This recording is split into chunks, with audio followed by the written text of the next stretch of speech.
I have here with me another speaker, Mario Maračić from Croatia, working in Germany. Yeah, actually living in the plane, let's say, okay. In between. We continue with this introduction of new technologies and how they can change our daily work in our newsrooms.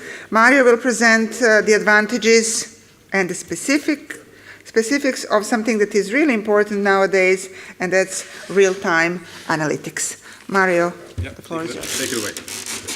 Hi guys, thank you for coming. And just briefly, I'm in this space for, let's say, too long, for 25 years. We started as content developers for game shows, real-time game shows. But last 10 years, we're specifically doing content analytics. I ran big and small websites. By big, I mean newsrooms of 120 people plus. By small, 35, okay? And all of this I'm going to show you is effectively driven by insights that we acquired from that period. So let's take it away. First of all, something we call live stats. It's a real-time analytics tool which enables you to understand how your content is performing. And the most important thing which we try to push into this solution is that it's understandable by effectively everyone. You want both journalists, chief editors, managers, and even the cleaning lady to understand what's happening once they look at the screen, right? Because we've tried to create a common ground where everybody can understand and make decisions based on the things they see. So what you're looking at right now is one of Croatian websites that fortunately gave me permission to show their data. And it's a real-time display of their performance, their numbers, let's say, in comparison to 14-day average. It's a 14-day rolling average. So it's Friday, everybody's out, they're underperforming a little bit. What this effectively allows you to do is instantly to understand the content that is performing, the referrers that, for example, you can say, okay, let's see how social is working. Okay, social is quite good today, right? Search is a programmatic thing, and that will be probably, oh, no, it's underperforming as well. Effectively, whatever you touch, you instantly get both the rolling average, which shows you where you should be effectively, and the numbers in real time. Also, you can differentiate by object types and say, okay, give me just main pages, give me main pages and articles. For example, this is just how main pages perform. If you would just glance at this, you would say, okay, people are usually coming to the main pages as expected, more or less, but they're not going into the articles, which we'll see in some other videos. Why is that happening? In some other parts, why is that happening, etc. Let's stick with articles, right? So we're not looking at homepage and everything else. We're just looking at articles. You have several different referrers from where the content is coming, and the top list on the right side of top performing content. This piece of content is getting most views. The resolution right now is 10 minutes, I think, for this. Yes, it's 10 minutes. So in 10 minutes, this piece of content got 1,200 page views, and it's the top ranking content. You can, of course, see by any other type, for example, by where the content is coming from, what's being tweeted about, etc., etc. So this part of analytics is, this part of the solution is for overview of what's performing or not. You can also see that in different views. For example, we call this bubbles. It's kind of a more, let's say, managerial way of looking at things. The gray circle represents the whole site. The light blue ones represent sections, and individual articles are within those sections, right? So instantly at a glance you can see, okay, this section is top performing section, and this article is top performing article in this section.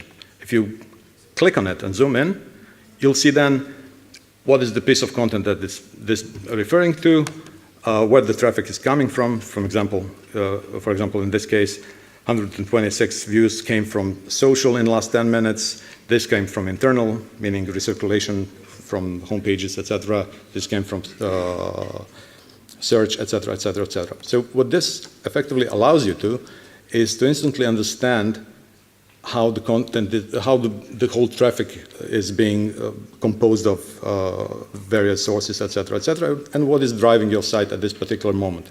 Mind you, this is all live, and you can say even, okay, I want just 1 minute of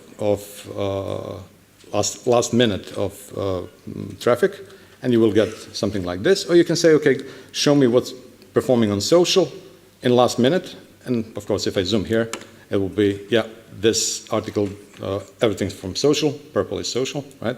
And this article got 13 views in last minute.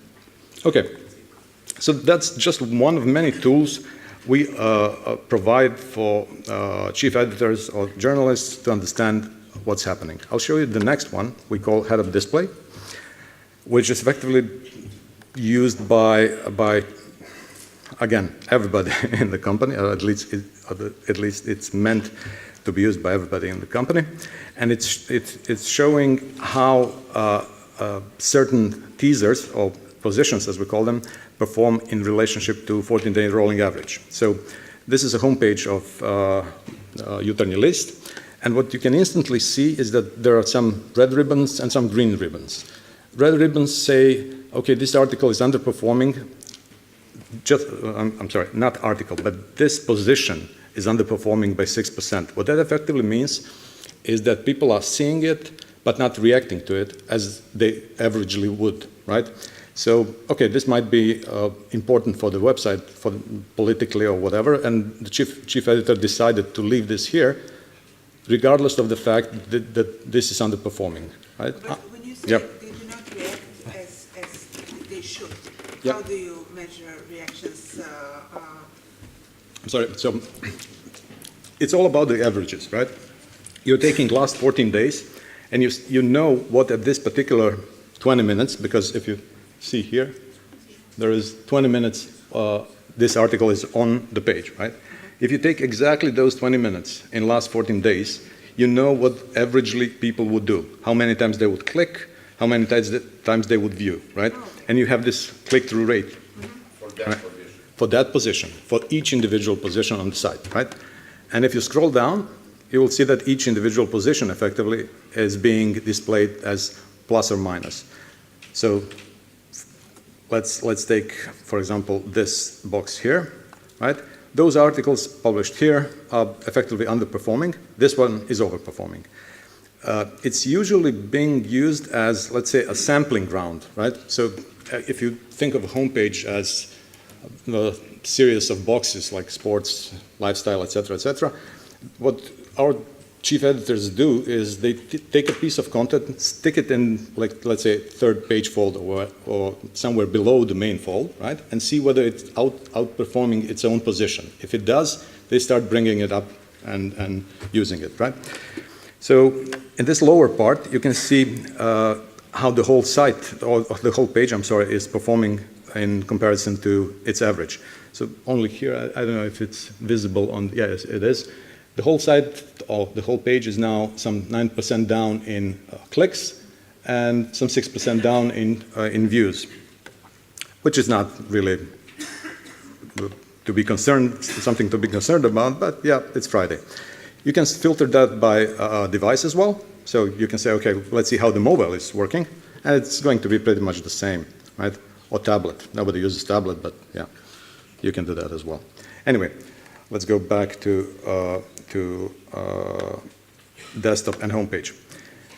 Let me just show you what happens once you hover over one of those boxes. Okay.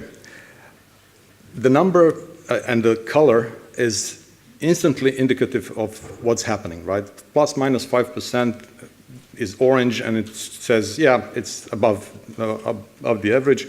It's about the average. But if it's green, you know that it's outperforming its own position, and it might be considered, it might be a thing that you would consider for bringing up, right?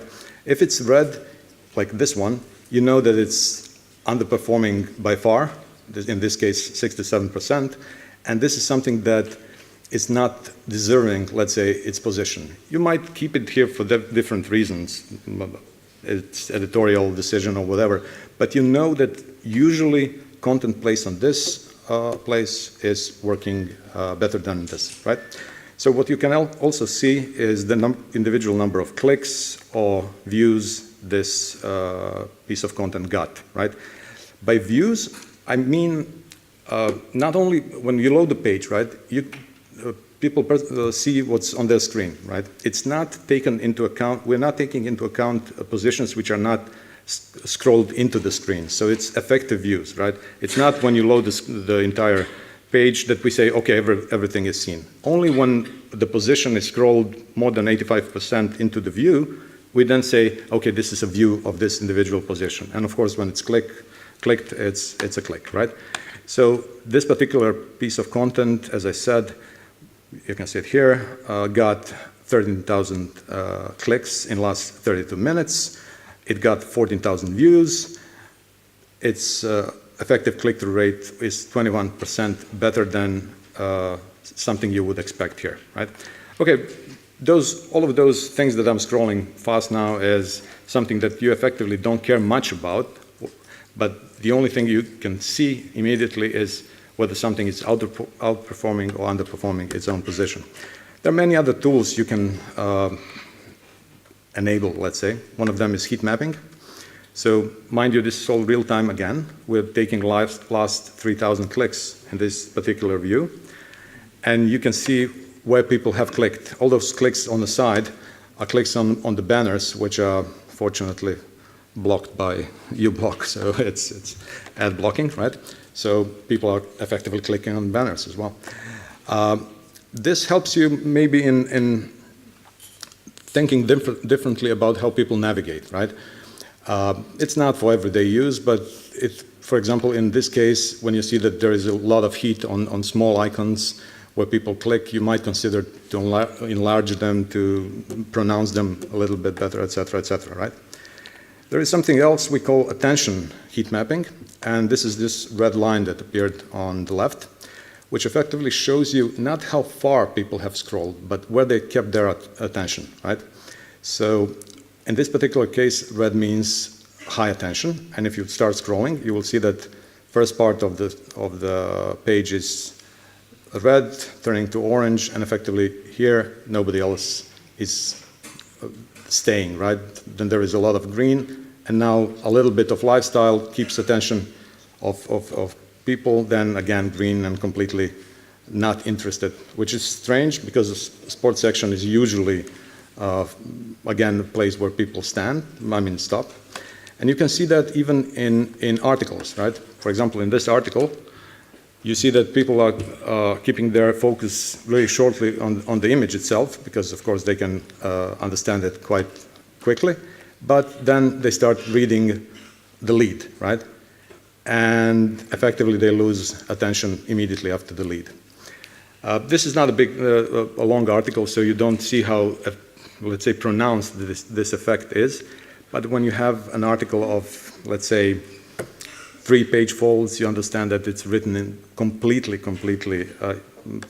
for no purpose, because everybody effectively gives up after not first fifth of the article, right?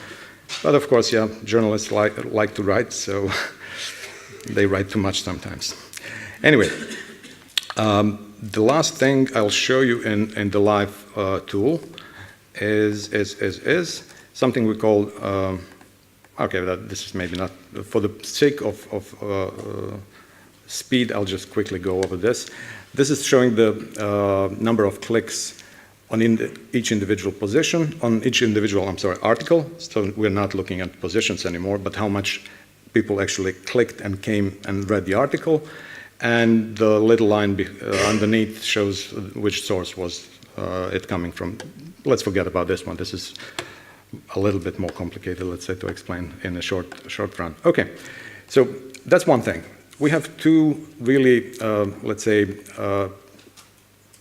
effective live tools which show you what content is performing, who is using what, how long they are staying, whether they are disengaging, whether the article needs to be shortened or prolonged, etc., etc., etc. And the idea behind it is that every single journalist, right, uses it. It's not only the chief editor, it's not only the manager, it's every single body. What I want to let me show you that. So you can effectively choose an author, which authors do it, and for example say, okay, Matija Lokas, whoever, or Marija Lokas, whatever.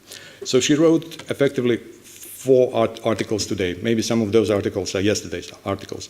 But she will now see those 4 articles that she wrote, and she can understand whether she's overperforming, and let me just do that, overperforming or underperforming her own average. Right? So let me, okay. So averagely, she's doing this, right? So she's obviously afternoon shift, right? And averagely, she's doing something like this. Today, she's overperforming it by far. So what we have in most of our clients is that every single body is looking at both their performance, performance of their section, or performance of the whole site, and understanding what they are achieving, right? And that's the goal. I'll show you just quickly how that looks on mobile, because, of course, as they say, there is an app for that. Okay. So this is an app which is used for exactly the same thing, right? You have the total, now we're looking at the performance of the whole site. So the site is expected to do 100%, and it's only 80% until now. If you look at the graph shows 24 hours, and that's slightly under the average, right? But you can, of course, scroll through different sources. Social is also under, but not by so far. Search is under, as we saw before. Every single thing is effectively under today, right? So not much there to say about. Each individual article you can go into, and, oh, this is not, let's say, okay, and get the idea of where the traffic came from, how it is, oh, okay, this number is a little bit too high, let's say. Oh, it has little too big precision, I would say. Yeah, maybe, yeah, okay. Cannot be perfect, come on. Anyway, okay, next thing is something which I'll show you from the computer, and I'll come back to the app if needed. Okay, so how do you explain even to a chief editor or to individual journalists what needs to be done in order to perform better, to have better results at the end of the week, month, or a year? And what we usually what I came across in my practice is that a manager gives, let me just take a sip. A manager gives an order to analytics geek to come up with a report and say, okay, come on, do a report that I can show to chief editor or to journalists what we need to do, right? And then there is a meeting, weekly, bi-weekly, monthly, doesn't matter, where somebody claims, okay, we need to do this, this, this, and that, and then chief editor goes to his desk, journalist goes to their desks, and nobody effectively knows what needs to be done next, right? Because there is a big disengagement, if you wish, between understanding of data of one and the other. And what we did is something we call content score, right? Let me just go there. So into individual articles. Okay, so I clicked on the random article in our reports, and among the other things which you can find in the articles, for example, this article is named like this. This is the name, the image, the metadata about the reading time, about the word count, etc., etc. So, for example, expected reading time of this article is 4 minutes. We count all the words, take into account the average reading speed, etc., etc. But the real reading time is 3.14 minutes, right? So it's, let's say, underread, right? The sources that people use to come to the article, the number of complete clicks or read, how many times it was read, etc., etc. This one is also interesting. So the scroll depth, and taking into account the article container, not the whole page. So if you take the whole page, of course, there is a lot of promotion underneath. There is stuff you don't really consider, but taking just the article container, people started disengaging after 50% of the article, which we saw in this heat map as well, right? But what I wanted to show you effectively is this, what we call a content score, right? This article got 110 points in content score, 100 being an average, let's say, and this is considered an excellent article. If we click on this content score, you see how we came to that, right?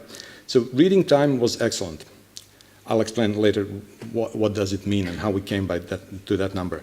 Complete read was underperforming, links were underperforming, search was overperforming, etc., etc., etc. So there are many KPIs we take into account in order to construct something we call content score. And these KPIs are not something that we came by. It is something that effectively is reflected from your content. I'll briefly go just into, this system mode, I'm sorry. This is an admin side, but it helps me understand, helps me explain what does the content score, how do we construct it, and what does it mean, right? So you might have as a company some KPIs. For example, your KPI might be reading time. You want to increase the reading time of an article, right? And when our system goes into the database and crunches all the numbers, it says the reading time is in average between 42 seconds and 176 seconds, and the medium or average is, let's say, 109, right? And you can say, okay, this is really important thing for me. I want to increase the reading time, and you can give it some kind of weight, right? And you say, like they did, out of 100, or total score, 20 points will be given to better reading time, so better than average, right? And many other things like that. So total view, scroll depth, complete read, exit ratios, stuff like that. So you can define set of your KPIs, let's say, right? And those KPIs come into play when content score is calculated. So we'll go back to the content score that I was explaining, and you will see how that performs, right? So if an article was overperforming the set average, right? In this case, the set average, I'm not remembering, was 108 seconds. So this was overperforming those 108 seconds. It got 38 points out of 20, which is average, right? When you count down or add up all the scores that the content got, you get a single number which effectively covers all of your KPIs. So some content may be, let's say, uninteresting for, I don't know, complete read, but it can get a lot of traffic from social, and social was one of your KPIs where you got where you set as a high priority target. I'm sorry if I'm far away from the. I'm good. 5 minutes. So. This will be hard. So it effectively will give you the total score and tell you, okay, this content was really valuable content, although it undershot in some of the aspects you are trying to get.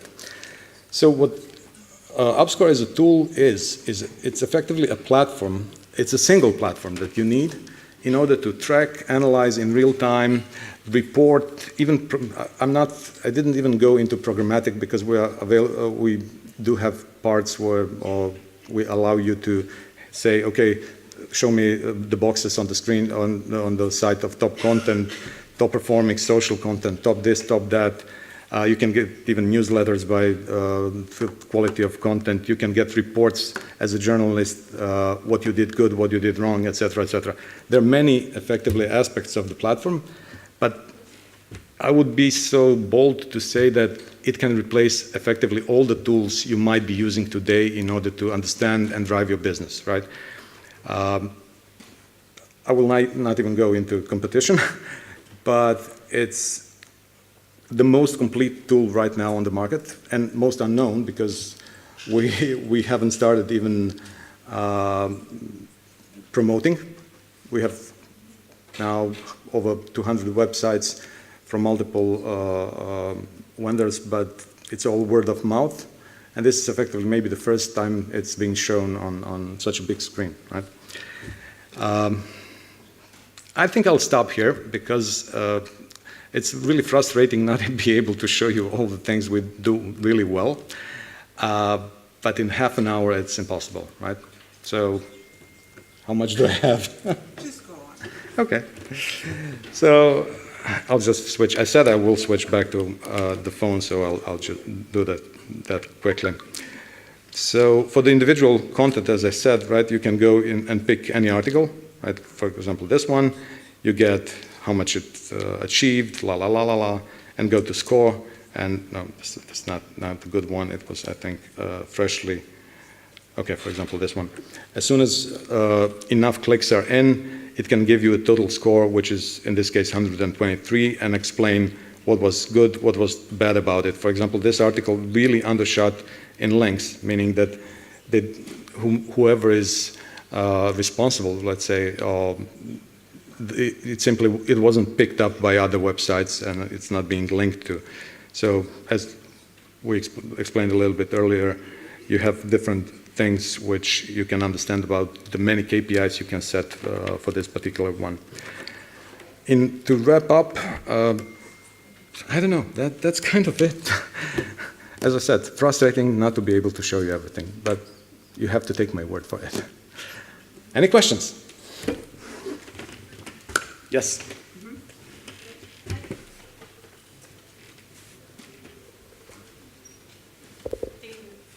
I have a quick question. Can you customize the content score depending on the aims of your website and the organization? Yes. Not only you can customize the content score, the content score is effectively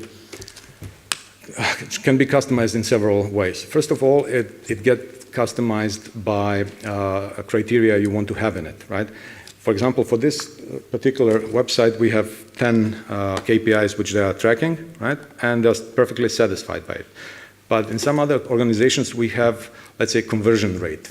So how many subscribers you made from this particular article, and then it becomes part of the content score. You can customize it by, for example, section, because of course the reading time of a news section will not be the same as the reading time of a lifestyle section, etc., etc. So it's customizable in many different ways, yes.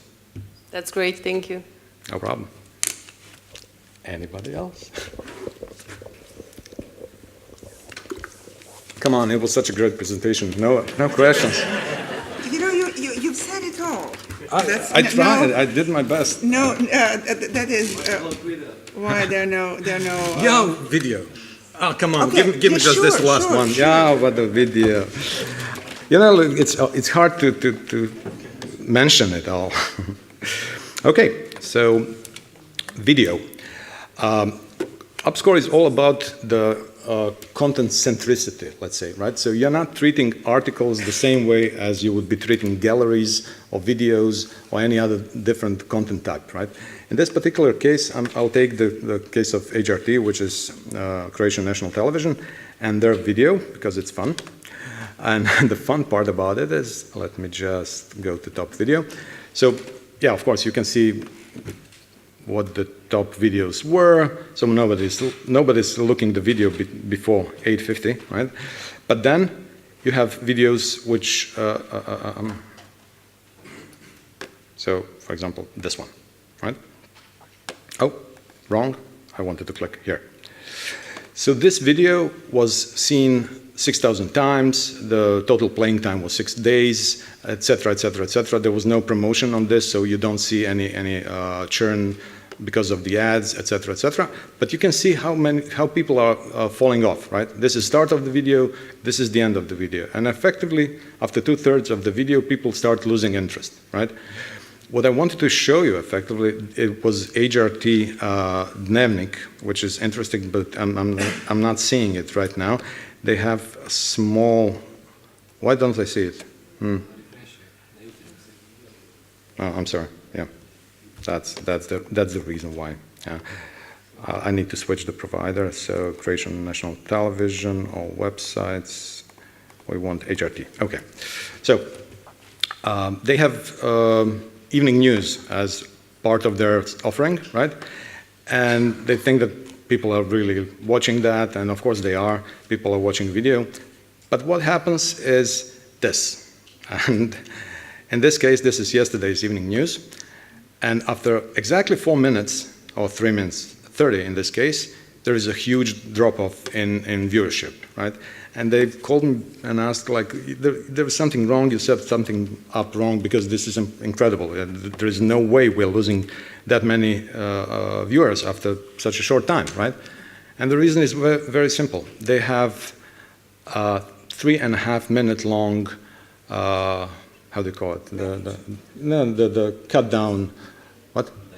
Digest, yeah, in the beginning of the news, let's say, right? So they say in 3.5 minutes what is going to be in the rest other half an hour, and people after that immediately drop off and lose interest. The same thing we have for galleries. So you can do a gallery of 20 images, but people drop off after 5. The same thing we have, for example, for RTL, to understand how their ads perform, influence the drop-off rates. And for example, that was a great success of this tool.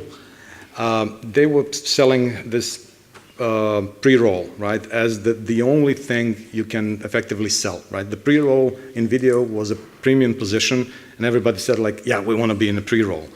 But what that did is completely destroyed the viewership, because after 5 minutes of watching the pre-roll, right, nobody wanted to see the rest of the video because they simply decided to quit, right?